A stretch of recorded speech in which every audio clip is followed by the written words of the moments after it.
Our two competing teams have now closed the doors for the next 48 hours. With a budget of $5,000, they must overhaul the look and feel of their restaurants to impress the critic when he returns on reopen night. It's his star rating that will determine who wins the $20,000 prize.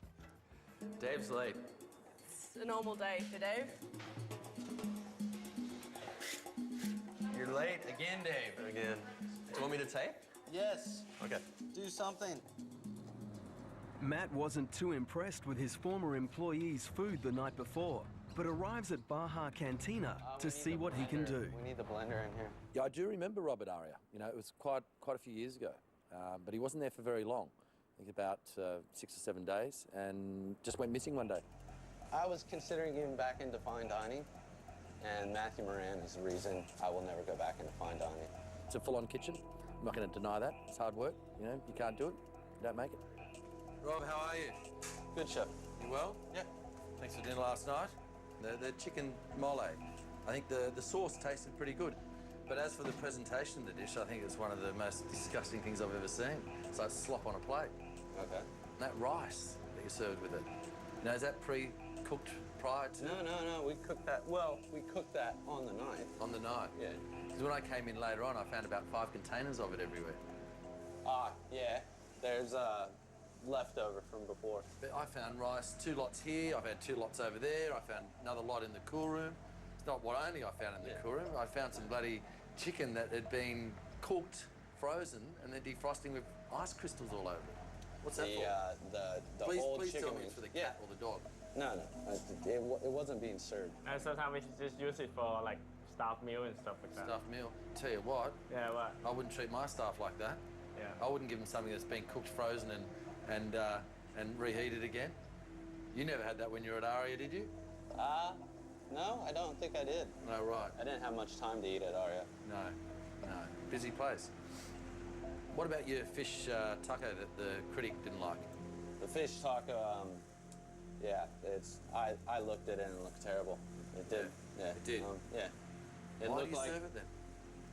I believe didn't do it was.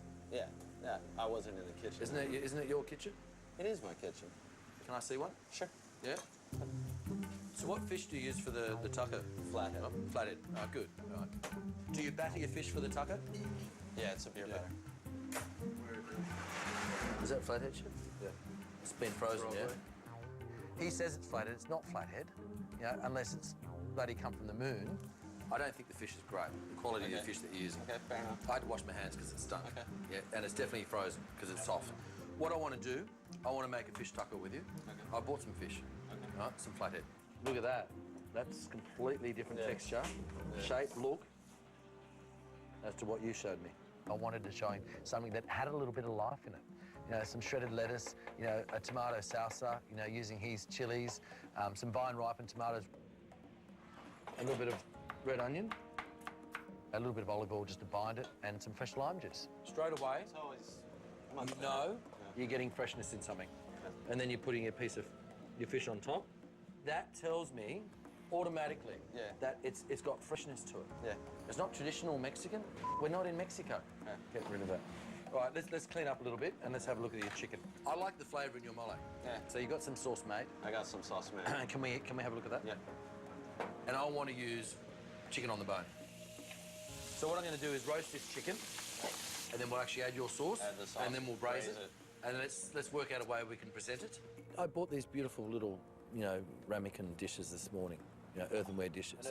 And I thought it would be the perfect way to actually serve the chicken mole and that at the table and present it.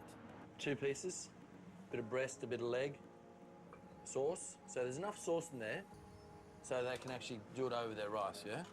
Some sesame seeds, you know, and that goes out the table. And then the waitress lift that off like that and leave it on the plate, yeah? Okay. You're just agreeing with everything I say. Yeah, it was all an act. You know, he was sitting there agreeing with everything I said. And I thought I was actually getting somewhere. He can tell me what he thinks, I can listen, I can go, okay, yeah, great, thanks. All I really care about is winning the money. You know, and then all of a sudden, you know, a couple of things said and it blows up. I don't like eating off the bone, and I know a lot of guests don't. to me, the way that you do it, the first thing I think of is laziness. I disagree. You're taking the easy way out. I'm not taking the easy way out. What I'm doing is I'm serving what I think a customer would want. My customer's not some critic who eats at five-star restaurants and doesn't know shit about Mexican food. I like the presentation of your Baja fish taco. However, when you show up and make a salsa for me and you have those Thai chilies, first thing I go is, what the f is this guy doing? Your product that you're using is shit. Your flavour of your food last night was shit. You can't tell me that that rice is a good quality product that you were serving. You can't tell me that that fish was sitting there is a good quality fish. You can't tell me that chicken that has been defrosting in there is a good quality piece of chicken. This is typical. See, this is the way you treat your staff, and it's pathetic, but, you know, I'll take You're your not my advice. staff. I was. You were, but you walked out because you're too gutless to even say that you don't want to work there anymore. No, because I had But mate, little it's not sniveling about Aria, brats. all right? It's not about Aria, it's not about me. It's I about don't have an Baja issue with Cantina. me, and I don't have an issue with not being busy. I'm busy, right? It's about you, right? Me trying to direct you and tell you what I think is going to be a better product. Okay. Because what I saw last night wasn't. That's what people who know Mexican food are expecting. All right, buddy. You just keep doing what you're doing, Okay, I and will. good luck to you, yeah? Thanks. Because you're going to go a long way. Thanks, man. Keep doing the rice. Thanks. Yep. I will. All right. All right. Good luck. See you later. See ya. Yep.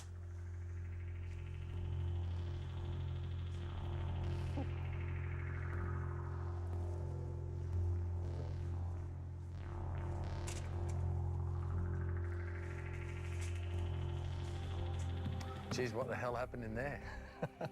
You know, he is lazy, you know, because everything's made up, everything's in a bain-marie, and they're just slopping it out for service. Like, but I mean, if you're gonna call me lazy, you can go f yourself. I'm not gonna serve it up the same way. I'm not. I will come back tomorrow, you know, and I'll try those dishes. I think he might put his own spin on it because he's so arrogant enough, doesn't want everyone to think that, you know, I've helped him, and because his ego's so bloody big. You brought something personal into it that you didn't have to. I also think that you were completely arrogant in the part that you can't just serve your food the way that you have been and expect that you're going to get anywhere in this competition. I'm not going to.